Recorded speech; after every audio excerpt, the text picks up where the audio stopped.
Üç, 4 gündür suyun etrafında dolaşıyoruz yani. Bir en azından 10 kilometre aşağı gidiyoruz, bir yukarı gidiyoruz. Belki 2000-3000 insan suyun etrafına gelmişti. Sıkıntı çoktu. Ne su vardı, ne bir şey vardı. Yani kimse bizimle ilgilenmedi kısacası. Sadece askeriye oradaydı. Bizim yaygın belediye başkanı bize biraz yardım etti. Başka kimse yardım etmedi yani. Ne vali geldi, ne işte yardımcısı geldi. Böyle bir baktı ki kaçıp gitti yani. Dalgıçlar 2 saat suya girdi. Son gün sonra da sahip çıkmadılar bize. 3-4 gündür cenazemiz suyun altındadır. Vali olsun, milletvekilleri olsun bir gün uğramadılar.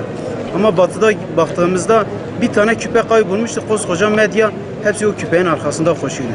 Diyordu işte fıstık kaybolmuştu, bunlara 2 milyar bilmem ne kadar. Ama kimse bize sahip çıkmıyor.